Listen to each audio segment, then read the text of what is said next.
ladies living. Of the Mossbank, you know, from here to Lerwick. The main day that boat, Lovely Moor. Lovely Moor, Well, after that, there was never anything gotten there of that sort. No. So we, after that then, we would be going to grow up, you see, as young fellows, and we wanted my father to go and get us a boat. To go to the Montefresh. And he went down here to Lerwick, but he couldn't make out anything. And as he was up one day down about the dock somewhere, and he met a new old man. And he knew the man all right. He belonged to a regiment in Skerries. He says, "What's the down here about, boy, doing?" Oh, he says, "I'm down here looking for a boat." He says, "The boys is found mad for a boat to go down what they're seeing me." He says, "What size of a boat is it seeking?" Father says, "Oh," he says, "I'm not seeking anything." He says, "Less than 14 feet. 13 and a half is to 14 feet. And he said, "Well, I have a boat in Skerries," he says, 13 and a half feet. And he says, "She's 2 years old." And he says, "The legs has never been used." He says, "The last 1 year." And he says, "Up to once," he says, "You can come out to Skerries with you today," he says. "Buy it." Up to once. So we did with him. They get out to Skerries and paid him boat the fare. Which only cost us £6 10 day. 13 foot and a half boat. What built that? She was built by Arthur Scots. Oh, the house of Scots, And we got her up in there. We were able to build a haddock up till 1897. Then, now he go to take the golf course down here, where the slip is now. And then he stopped it up here, and that's what Dante Peterson said. And there was one day at Robbie and me, my oldest brother, we were down, and he was building off one of that big 60s, you know, they used to go to the Ness way, that 24-foot 60s. And Robbie just said and joked to him, he says, "What you want was big was a haddock boat." Oh, he says, "I'll soon do that." He says, "What size do you want?" And Robbie says, "We'll have, when you're here," he says, "only small as 15 feet. And of course, when Robbie told me he was speaking about it, we could saw what you'd build the boat for. And of course he said you'd build the boat with everything, we had sail and everything. But he says, "I'll send for the sail for you." And of course, he built her. And we come down here to drill, down here on the first day of October. And he had to get a man for out here to Steady Hill. He was a carpenter trade. He used to go skipper of a small boat to call the Mary. Stood here to West Dock. He got him and he turned to it. Last week we were on drill. She was ready. And we wired up to my father. My uncle of mine got one built at the same time, but she was built a little earlier as well. She was built a couple of weeks before we came up this year. But when I could have stand inside of her, there was just a great white scab of it. So he said, "Oh, Lowry, when he come down," he says, "Well, Mr. Goodman," he says, "you built a very fast boat for us." He says, "I don't believe in big an escape," he says, "out of the water." And he says, "Every boat I'm built," he says, "is placed everywhere," he says. And he says, "I've never had one ever losing a man yet." And he says, "What's got to call this boat?" And he says, "Oh, I don't know." He says, "Like some of the boys." And he says, "Well," he says, "Please," he said, "but," he says, "I have a name for her," he says. But he says, "Let them say what they want." Father turned around to me and he says, "Well, he says, "What's the one to call?" I said, "She's named long before she was built off." I said, "I'm calling her the Happy Return." And now Laurie looked at me and he says, it's just the very same thing that I was going to say. And she was, we kicked her that day. And we fetched her up, and that was only about 3 weeks before we got everything ready, to go to Weir. And we were a year Weir. And the sail came for a week, and he had to be sent up with air because we got a line of a sail here and Larry took the boat up. And then the sail come up and we used them, but that was too heavy canvas, for the sail, for the boat, far away.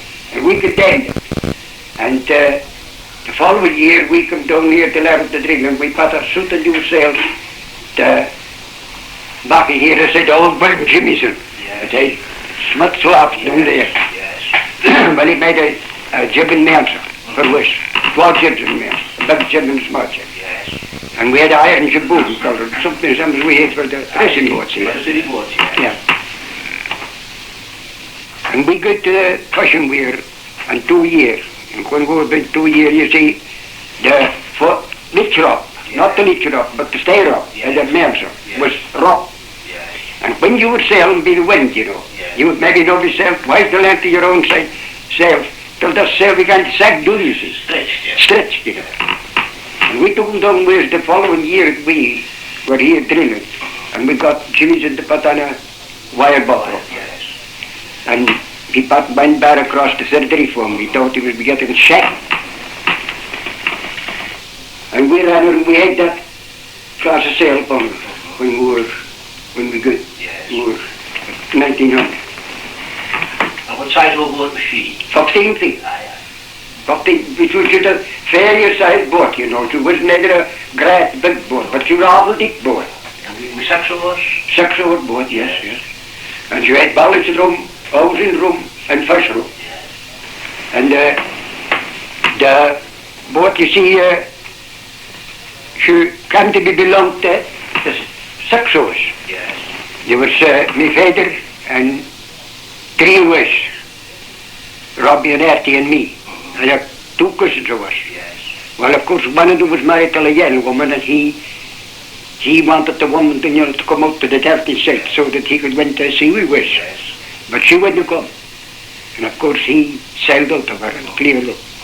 And from that day to this day, and that was before the disaster was. We never had motel, nobody. Not to stop you, Willie. I had you spoke about the great skateboard boat. That's the one I've never heard of before. Skate, I have never heard of. Well, that's a boat, she's big, and she's no height, but she's just light to tower. Light to tower, yes. Light to tower, Yes. Did you have that one, John? I had one. But what in again, they were just something the same as that boat that we had for wrestling with. Yeah. She's awful boat, deep with the bottom of her. Yes. And you couldn't sail upon her unless you had plenty of ballast. Yes. You best had plenty of ballast. Yes. And we got big iron here for old Laurie Goodlet here. And he said that what that would do was we wouldn't need to buy any ballast. My father says, no. He says, I'll see about that. After we come up here, he goes with that iron come across the Isle of Farnes, And he took all the iron ballast at the door. We took it across a fine day. And he ballasted with stones. He says, there's no man who'll ever make me go to sea with a boat. He says, we hadn't ballasted them. And he ballasted it with stones. I think we had the ballast after 2 or 3 times, to try to get the trim over. Yes. And we got the trim over all right. No, they were no. No, didn't like iron. I wonder why. No. I wonder why. I don't know. Well, my father said that was too deep. Ah, yes. He said it brought the boat far too deep. He said the stones was more lively. But the Saxons that he got seaweed, it was all stone ballast. He never had they never did anything. And what was we on the morning in 1900? Oh, they were only the 5 of us. Yes, what was just the 5 of us. There was my father and me and my oldest brother Robbie and Artie, my youngest brother. Yes. And Tommy Lowndes, and he's a fellow that was married to a cousin of mine. He stopped in Waddesty. Yes. That's the 5 house. What would have been the ages you are? Your brother was what? Well, I was about 26. Yes. And my brother Robbie was 5 years older than me. Yes. So he's a man now nearly, well, he's about, actually 87 or 80 now, 88. And my youngest brother is 79. And Tommy Lawson, he was youngest, he was 20 years younger than me. He was 24. Is that the same Tommy Lawrence and what is the now? Yes, the same Tommy. Oh, I can't Yes. Yes. He's a cousin of mine. His father was a man, he was a brother to my grandmother. And he was born up here at the Sandy Law, up at that houses that runs down to the burden houses. Oh, yes. You came down below the road. Yes. You have the long houses there. Well, he was born there. His father was married to a Fettler woman, and there was where they stopped. And his 3 boys was born there. There were 3 brothers in them. There was Lowry and Jimmy and Tommy. Those were 3 boys. Lowry was a sailor man. And I think that he was lost somewhere out in the bay some bad night. But that morning when we went to sea, it had been 3 weeks, you know, just a solid gales of wind, you know, just what you would say was completely above any fishing operation. And we had the lines down and baited, you know, the whole lot. And we had moorings laid down in the bow, in Swinnies to go.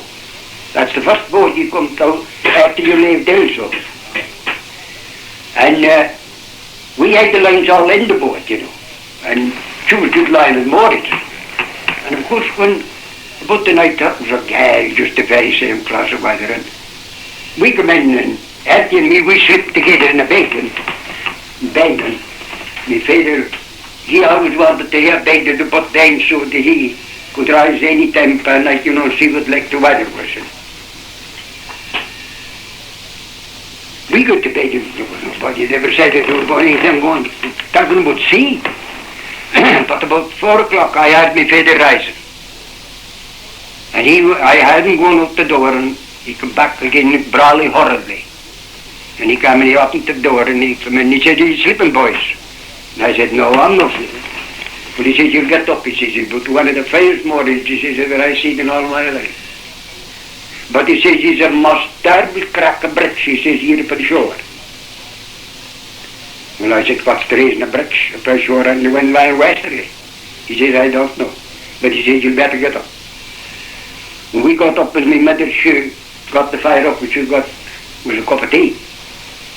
We took one right and we had to travel in over the hill, you know, for the point of Firth's nest, that's right across the nest, the small light there in Firth.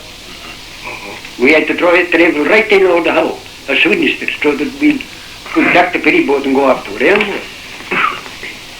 And my uncle Willie Nicolson, that was my father's sister's man. He had 3 sons and himself. And there was a man next door, it was Robbie Robertson. And you knew Mr. Skarkish here, I don't know if any of you knew her. She was a Mr. Skarkish here. Oh, yes. And she was, you know Harry Karkish, yes. It's here. Yes. Well, it was his mother. Yes. She was married to a man from the Isle of Man, from Douglas in the Isle of Man. And he was in the boat with me uncle. That boat was lost. 6 of them. Anyhow, their boat was lying alongside the west. And he was got up because he stopped down at the air. He got up in the morning and he said it was a lovely morning to the wife. And she says, yes. She says, will it be on a sea weather? Oh, yes. She says, they'll be coming down at once. And he went to the door. And she told him was it even back. And he says, well, he says, I know, he says, it must be a fine morning for, he says, the Nicholson men for Firth's nest, he says, is out their boat. But we would never come in out the house then. No. We would never come near the place. Anyhow, we came over to Robbie, and Robbie was up on his Tommy, and we took a rod, and we came down to the bank and called up the ferry boat, and we after the haddock boat, and moored her, died the ferry boat, and could do And they were still lying at home when we left. And it was that little wind that we just hung up the sails, but they were not used to us. So that we had to pull all the way. And we come out along the back of Lunning and come out around for the back of fishermen come out. And then there is the string that comes down Yelson, comes out around that island and goes right east, a mile and a half. And we come on for the point, and then I said to my father, Father, there's a boat coming past. He says, what is she? I said, she's just coming past us now. So we come on for her, and then one of the men sang up. He says, what ship? My father says, oh, he says, the Firth's Nest men. And they were friends to my father. The skipper was an old man, very old man, a man who was actually nearly 80. There's him and the 4 sons and son-in-law lost with the 60. Anyhow, we both met and we could do, and the swell was that heavy that when he could do it, we could only see the tops of our sails. And when we could do it, he couldn't hardly see the tops of our sails at all. And we both went out to company till we came out off of the Skerries and Lunning. That's the Skerries that lies off of the point of Burravpoe. And we went out, what I would say was just maybe a mile or a couple of miles further out still. And when we got up there, then he was coming bragging in the wind. And when we come out there, then we both hauled the jib sheets off and just let them ratch. And they were ratched the Burravpoe was when all at once he saw the jib sheets had come by us. And his oldest son was Willie Nicolson, a great, big, heavy man. He cried to me, father, he says, Willie, what's the day going to be? My father says, day? Man, he says, I don't think what the day's got to be. He says, I don't think it's much good. And his cousin, the old man, the skipper of the boat, he stood up and he says, Willie, he says, I have no fish for this day. Father says, neither do I. He says, the wind has been lying, he says, about the west, the whole 3 weeks. And he says, no, he says, sea on, he says, here like a cloth. And he says, it never should have been that way west of the wind. And the swell was all coming in for the southeast, And the wind was northwest. And the northwest wind struck into the face. I see, man, that was just the same as he'd been among a lot of eyes. The boat was just up this time, doing the next time, up the next time. Anyhow, we ratched for maybe about a half an hour's time around that or that, and then he come up again and he said, his son said, my father, he says, the time he says we couldn't have shot a line or two, he says, get some money, I just we could buy. But he says, the last time we were here, he said, man, he says, we got a boat of fish, he says, a great big haddock, he says. He says, right, he says, we can shot a line or two, he says. Well, he says, we shouldn't get them back, he says, that'll not be just kill us. And he says, all right, he says, we'll go and shot, he says, 2 or 3 lines. And when we think it was shot enough, he says, we'll have a boy then. So we just slammed the boys up for the sea there in here and one in there, and we stretched one into the north and they stretched to the south. And we both stood to the shot. And we shot away till we shot 4 lines. And when we shot 4 lines, then my father looked at Robbie, my oldest brother, and he said, Robbie, he says, bang there no more lines. And I was saying, no more today. Robbie says, took man, he says, down that, he says. And he says, he looked at the shot the line, he says, and the other man shooting alongside you. He says, I don't care if you shot, he says, 40 fleets, I'm shooting no more. We keep it to the 2 lines aboard. And that Nicolson man, and I'm telling you about the speaking to us, they shot every span that they had aboard. For they were clean out outside to us away to the seaward. So they had to shut all their lines. And Robbie wasn't placed about this. Anyhow, we boiled it off at the 4 lines and Tommy Houser got up the kettle. We carry a kettle, with fire and maybe with tea. We had a jug of tea a piece of it. Then my father says, well, he says, I said the best you can do is to go, and put on your oilskins. He says, I'm going to tack her. He says, as soon as ever you're ready. And the mast is up. I said, well, you know to doen das mast. No, you start to doen the mast. He said, to doen the mast. For if you get any, he says, it'll be the mast doen. It'll not be with him up. And my brother Robbie noticed that Malone started, and he took the first line, and he held the first one. And my brother Robbie held the second one. And the third line, I began to hail. And at the time that I was hailing, my father was round by the pair oars, you know, in the ballast through. And Tommy Lawson was on the one of the 4 oars, and my brother Artie was on the other one. And I was just standing hailing away, you know, as fast as I could. I happened to look up, you know, where the horse of Burravpoe is. You don't know where it is. That's where it is. It's a great high fish, muckle little loss. And I just turned my head and I looked up the loft. And then when I just saw for the horse of Burravpoe right down the sea, just the same as if you'd been covered with a blanket, a white blanket. And I just turned my head and I said to my father, I said, "Hey, what is here?" I said, "It's up under the horse of Burravpoe." He says, "What is it?" Well, I said, "Man," I said, "it's up yonder." And then there was still no Breadway. And he just grabbed the door and he ran the one this way, and the other this way, and he just raised it with a ballast this.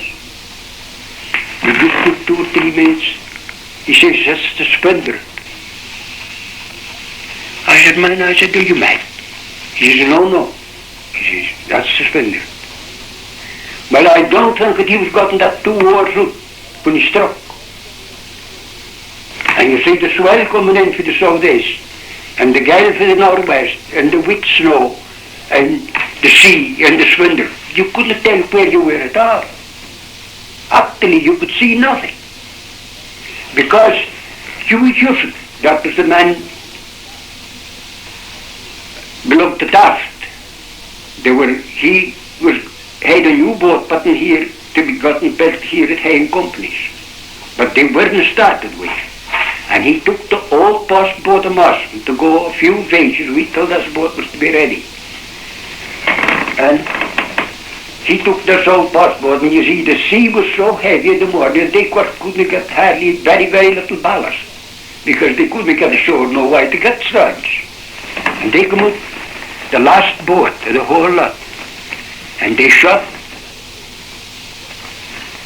grand south.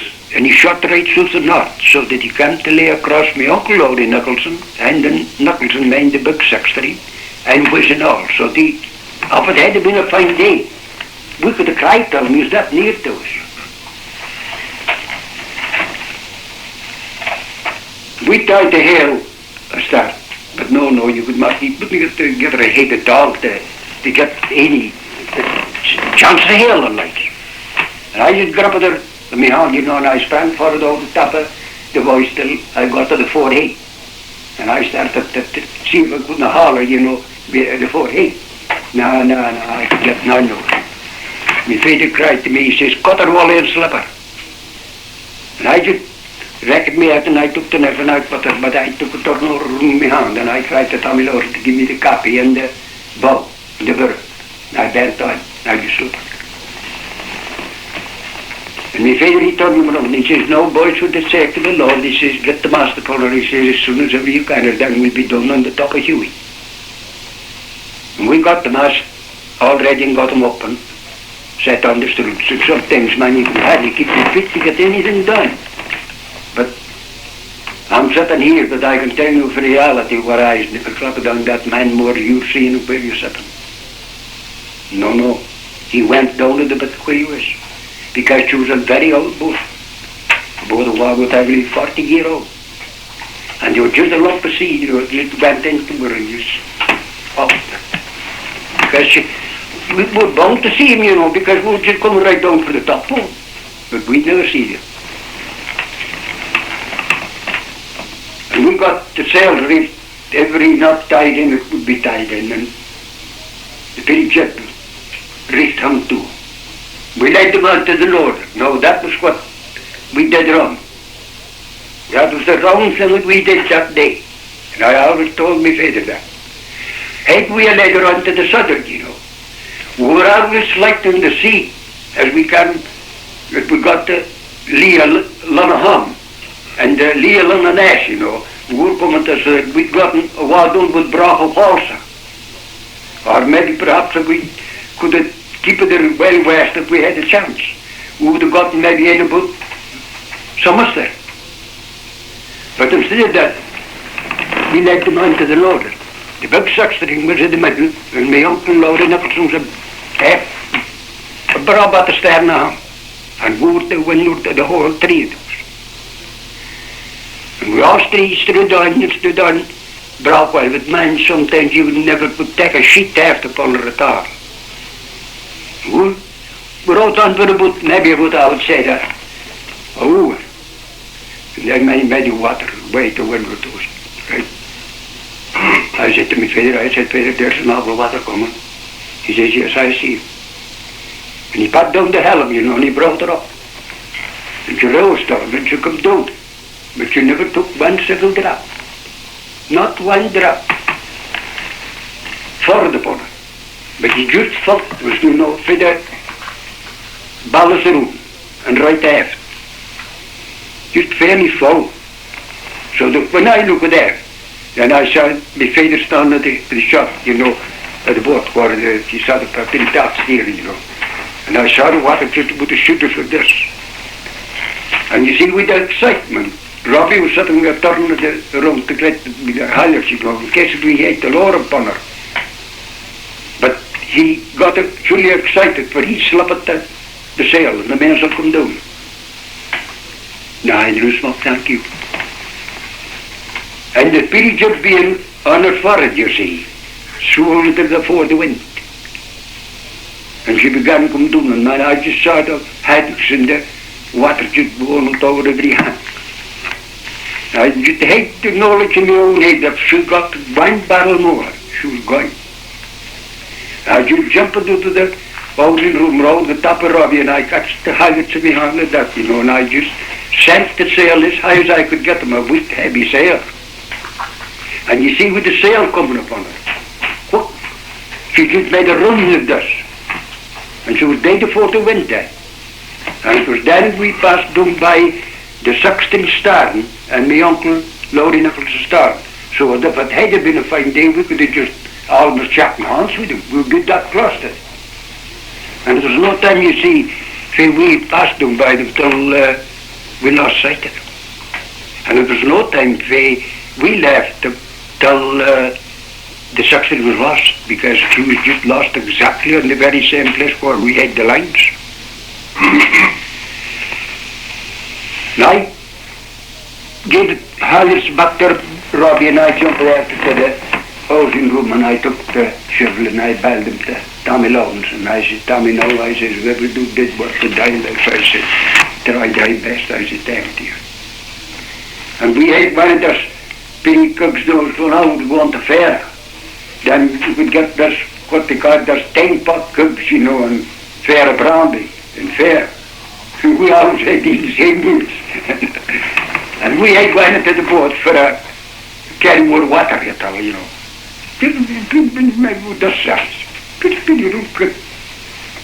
And I just grabbed them to the ballast room like this, and I just left them, and I let them go on the quay. And I took the one side, and Tommy Load took the other side. And we never got one single drop all the time till we had it empty. It was dry as a post. And then my father was running the day before the wind. And after we got it empty, then he said to me, he says, well, he says, try and get up the compass. And see, he says, what course we're going to. I cried to Tommy Lowndes and see him get the compass. I got the compass and got him aft and Toft, and I just said to sit and had it like this, you know. And that was such a long time before she still that you could see that you were born where going.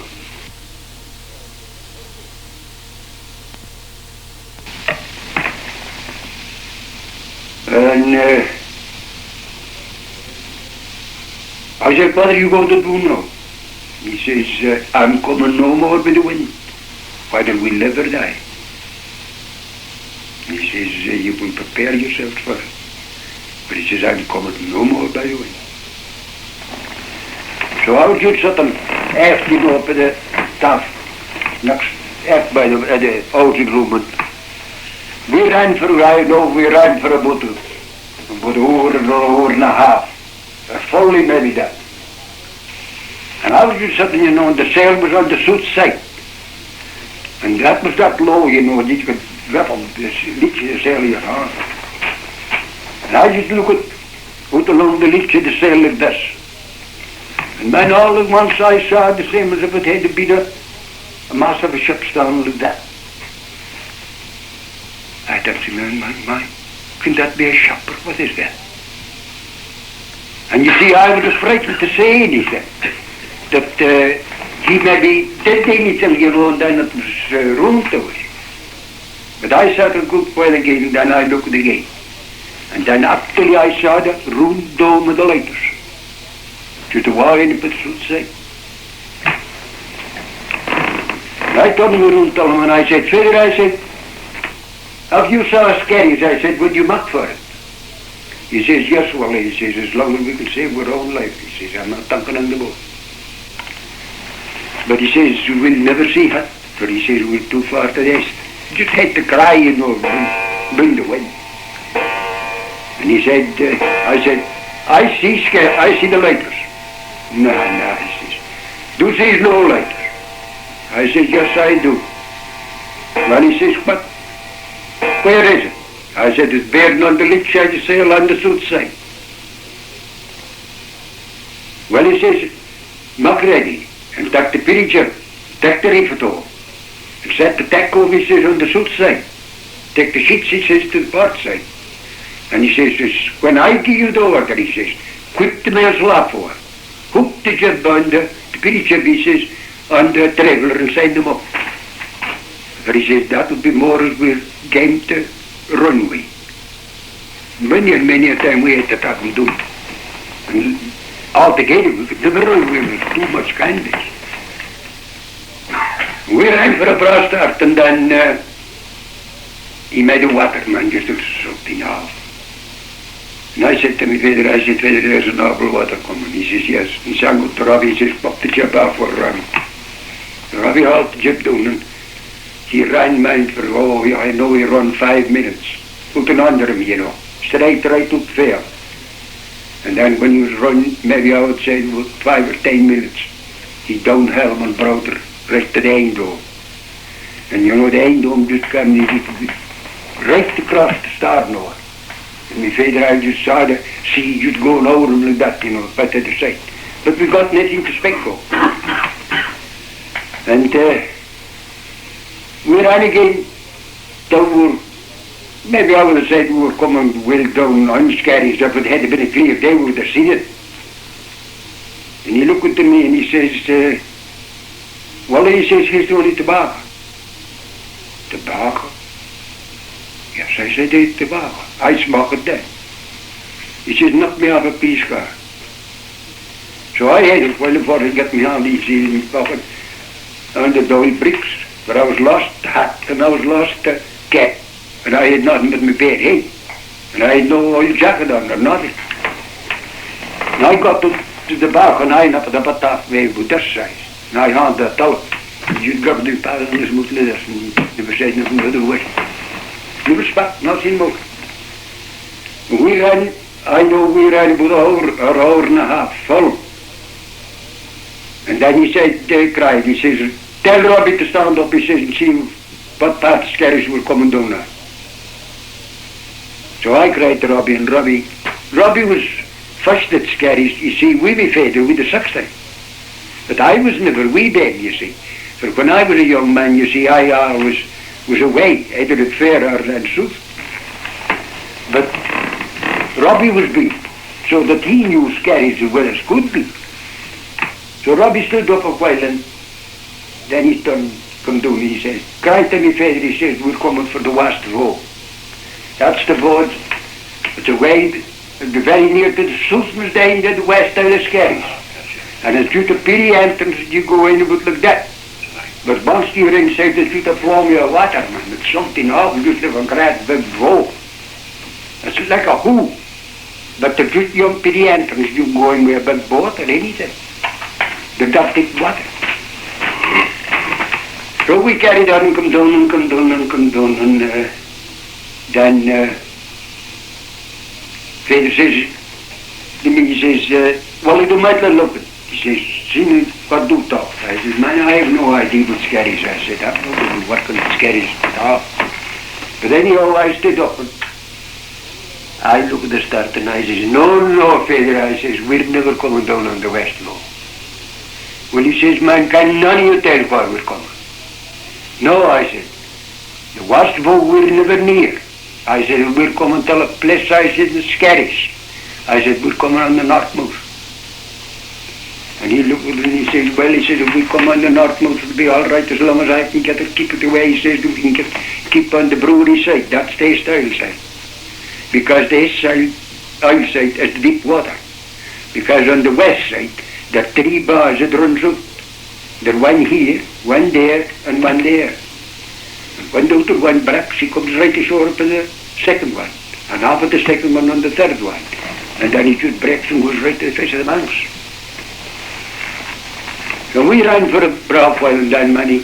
We were coming well down, and then there is a Skerry that lies off of the point there to call the Skerry. And my father says, isn't he on the Skerry, Wally? Yes, I said, that's him all right. That's the Skerry. Oh, I said, that's all right. So he said no more, but he kept it down on the A-style as much as he could. But just when we were coming down for this barge, man, I just looked at me like this, but after this, and I just looked at this one. Then, man, I just saw a sea coming just the same as if it had been literally still coming. I turned me and Father, and I said, oh, Father, I said, there's an awful water coming. He just shook his head over the side, and he says, yes, that's an awful water. Well, man, he came. That water came. And he lifted it up there. And till she stood like that. And I looked at it, and I saw the sea just coming in over the top of the honey spot, or the stem head door, and found down to the forehead door, just as plain as could be.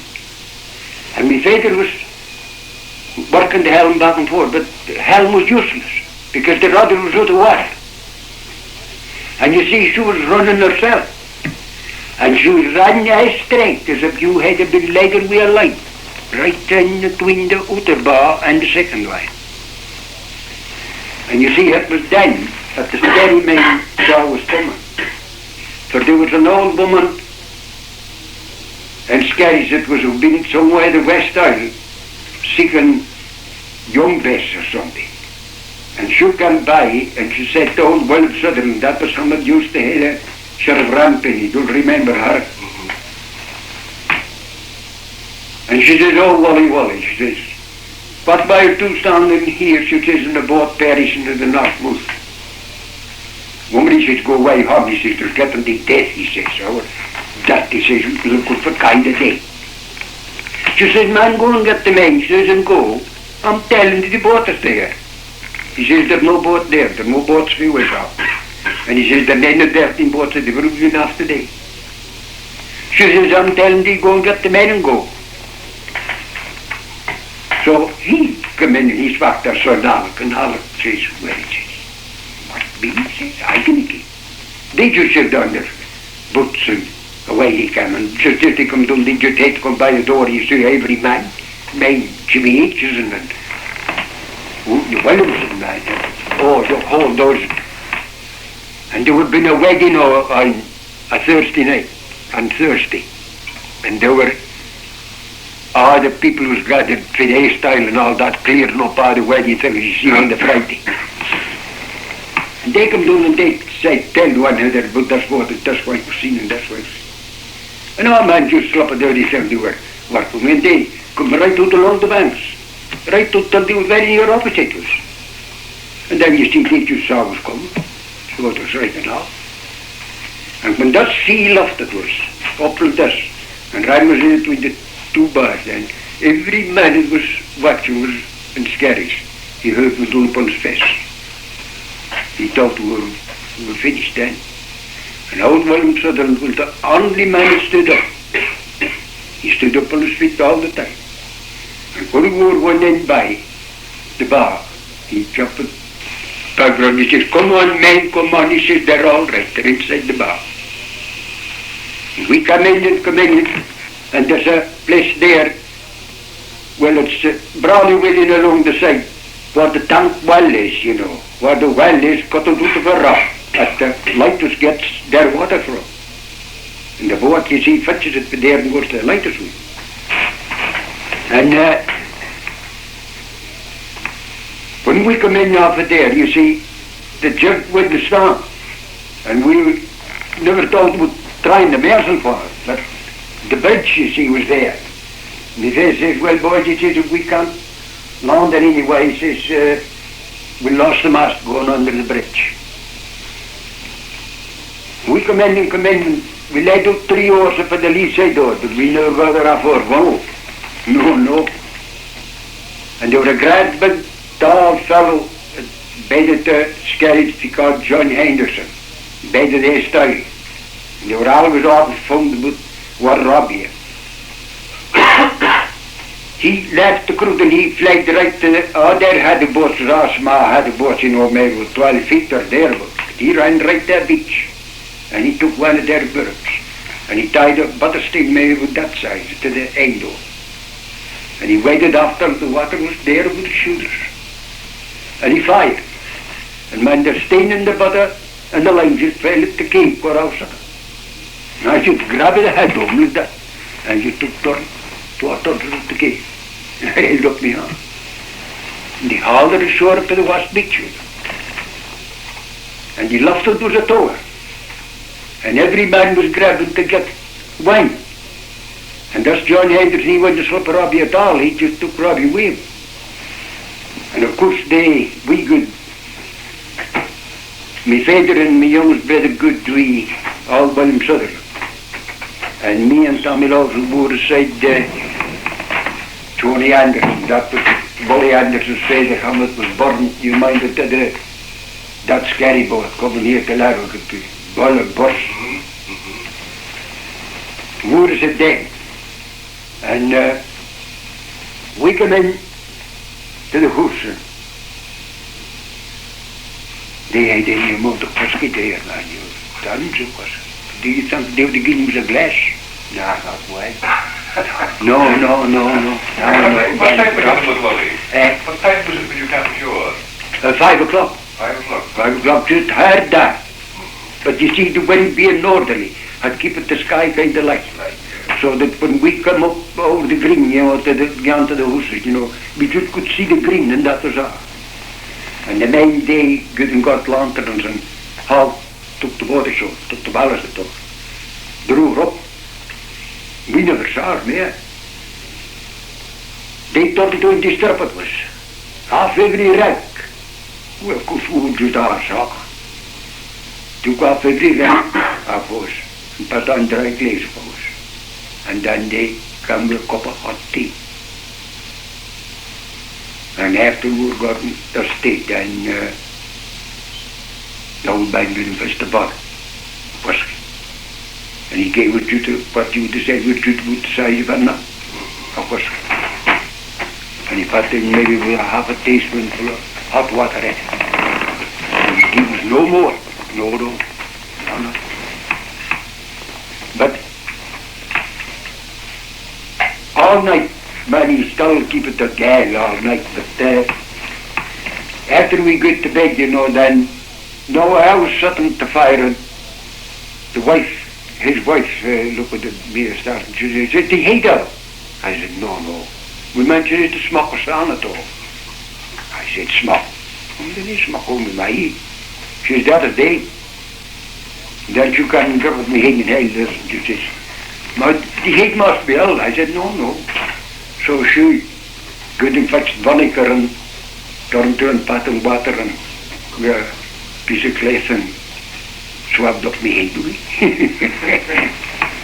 But anyhow, after I got to bed, I just fell asleep as fast as I could, but I turned to tell just every article we were gone through till we left until we got to Skerries.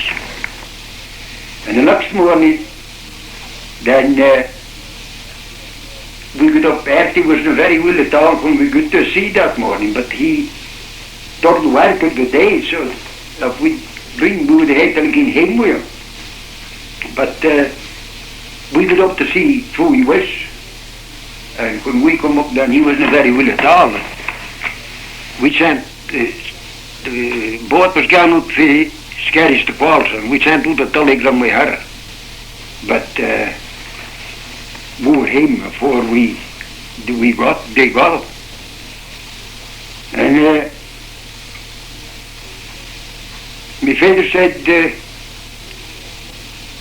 no, all well sudden was below to run the back of the nest. And he came in carrying a bow and a compass lead, 30 pins in his hand. He said to me, father, he says, well, he says, there's the kinderstens. Father looked at him and he says, yes. He said, I know it already. He said, it's my brother-in-law's. So we just put on my father and me and Robbie and Tommy Lord.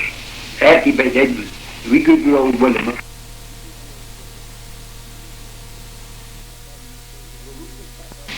So we just put on my father and me and Robbie and Tommy Lord. Artie by Edmund. We could go old William up the room, the back. And when we came to the great place comes in what they call the Hall of the Extra, and the back of the nest. Everything belonging to that boat was there. Not one thing that wasn't there, only the hull of the boat and the sails. Now, probably what we were doing was that he was, after he seen the Nicolson boat being lost, he was turned there and tried to run for some place. And you see, he was a man that didn't know anything about Skerries. And on that west side where he went cutting, was just one solid ridge of bars right along the whole side, what they call the bars of gale. And he was coming among that bars, and there was where we would lose. But there were no bodies ever found there.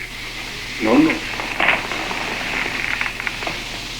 And the latest men came over, and they asked if they were on a boat, been off here, or were they lost on a boat for here? And all one said, no, he said, they were not been off here, but they were a Delting boat from here. But he says, were there any more of the Delting boats off? Yes, he says, there were more of us there. Yes, he says, they were a boat that got down by the bund, he says, about 11 o'clock today, he says, brought them up. And apparently that would have been the boat.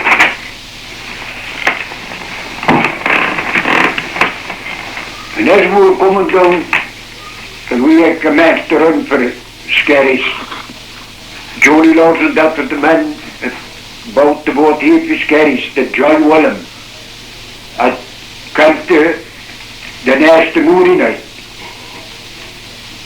He bought that boat here in Love. And he was at the halfway in the seaboat, as they called it. And there were 6 of them at all. And he came out in the morning and he shot, but he was close down on the side of Skerry. That's where the Skerry lies off a broad piece for Skerries. You go about 12 miles and a half for Skerries. And he came out and he shot both, and he shot right down along the side of Skerry and right to sea. And about the time we were running, maybe about an hour, for John for Skerries, after I saw it, then I saw him. And I said, Father, I see Johnny Lawson getting sailed to us. I cried to him, and he said, oh, that'll let me be. Though that man could have been ashore in Skerries in a half an hour, if he had it just because he could see Skerries. Yes. He just could have sweared it away and run right and go in young vast boat and tell you. But instead of that, he hauled it to the wind and stood to the southern. And you know that the stream that comes out between Skerries and Whalsay, that's what they call the Scar Stream. Yes. Well, that's just as bad as what Burravpoe is. for we a bad day, the steamer said to turn many and then they couldn't cross it. And he stood down, for I watched him. I noticed him as a good.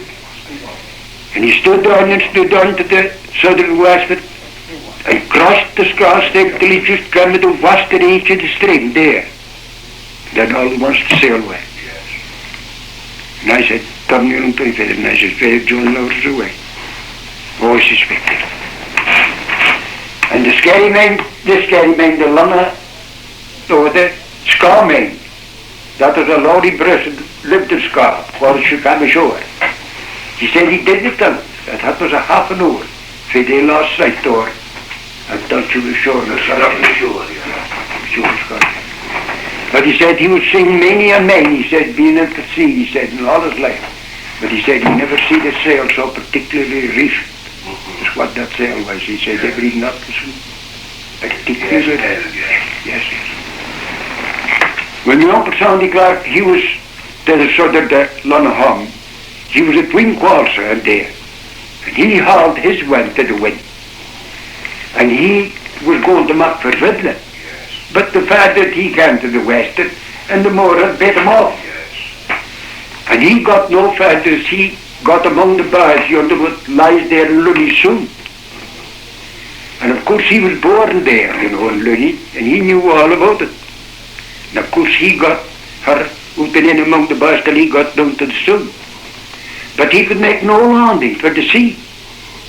And he had to come down around the whole of Bunnydale there. That's young Peterson fellows that are so famous here, where they went. That's right. He could do around Bunnydale and he came right around. He couldn't get ashore there at Willie Nicholson's noose. And he got in at the back of the point. And they had to handle there. And Willie Peterson kept them there till the tide run down, And then Willie Peterson, good with them, took them around again. And he got them landed at his noose. And John Blance, a master, that was Peter Blance and John Blance, them that used to drive the past boat. That's right, ferry. Yeah, Yes. ferry boat. They were there sort of alongside Uncle Sandy. And of course, Peter Blance, you see, he was an old half-man. And John Blance was the same. They were old half-men. And John Blance was always the sailman till his father, Gilbert Blance. And Peter, he was always in the boat with his own father. And they swear their away for Somerset. And they're running till they come down about half of the Doetermers house yonder, it lies yonder before you come in by the bay for Whalsay. Then he made a lump and he lost it. And Peter said, told me himself, said, had you brought stew? He said, did never come out of it. No. He said, no. No, he said, did But he run right down. Ain't the young place where Maggie Shearer is the herring station. Yes, right. And as they were coming in, he just made one lump of sea and he just felt it, so he just nearly sank. Yeah, that was right. And how long were you in Skerries, Willie? We were say Friday night at 5 o'clock until that was Sunday at 2 o'clock a day. I see. And you sailed for home then, did you? Yes, yeah, oh yeah. The cops never came. No, nobody knew anything. You see, all the post office was open, and every place was open, and the telegraph was going from one place to the other, inquiring if they saw nothing, or was a wire or nothing. They wired from Mossbank, you see, here to the North of Scotland Company, to them to St. Eyre and to Skerries to see if they were any boats of Skerries. And they wouldn't do the last, they would guarantee so many pounds for the pressure, and them gone. And of course,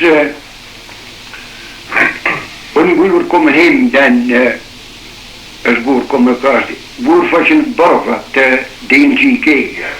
And D&GK was taking the haddocks for Walker. They were Walker and Aberdeen. And when we came on through Firth, you see them, all the bows and the lines and all was all standing, And when we came on, coming on to we can't, that two boats was away, Johnny Lovers and my Uncle Lord and we can't, they were away. Yes. But my father would never give in, at the big 6th Street, because she was a boat of 20 feet of glue. Yes, yes.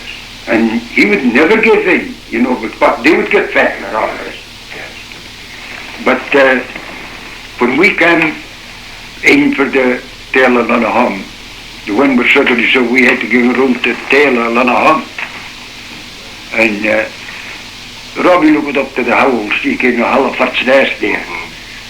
And he turned around to my father and he says, well, father, believe do me, he says, I'm not far wrong, he says, but there are more ways what we can about. Father says, what why can't you do that? Well, he says, you do what people is up the top of Halifax nest house. So we come in and then, now John Humphrey saw the boat coming to Skerries. And he wired Mossbank to send on a message at the Firth nest of my mother. She was at the house herself. And they never came with no message. Message was he sent to them that we were coming to Skerries. Because, you see, our boat was a red bottom, metallic bottom, and blue top sides, and a black gunnel, Yes. and the white sails. We never coached the sails. And Paul said that he sent somebody to get the Firth nest and tell, no, they were none in the other. But when we came by Firth nest, then my uncle Jimmy Clark, good, he asked us a while to say, Firth come up, and to see what why my mother was. He says, well, Kitty, he says, there a boat coming, one boat coming. He says, she's coming by Lunning. He says, she's coming in after. So we come in, we had the bars, car went fair with the Sioux was. We come in, and then when we come up, the parents look at then she said, doesn't Jimmy Blue tap me? Yeah, she tapped me the door, she said, I'll tell you what was what boys boat, it was And he took her to the door and she stood and looked at us there and she says, yes, she says, that's what boys boat. So we come into the boat and get alongside that pity boat who moored to head the boat and we just left at a week in Sunday. But that coming ashore, I never forget. No. I never will forget, as long as I'm alive. For the cries of that people, women and children and all, and every other outside person. But it was heart raining to you. Yes. But you see, and soon as they go, it was awful flying off of the tops of the hull there, coming to know off the Dale's hulls. And my Uncle Willie Nicolson had his pity boat, tied to Dergory, and the pity boat was tied to Warmory.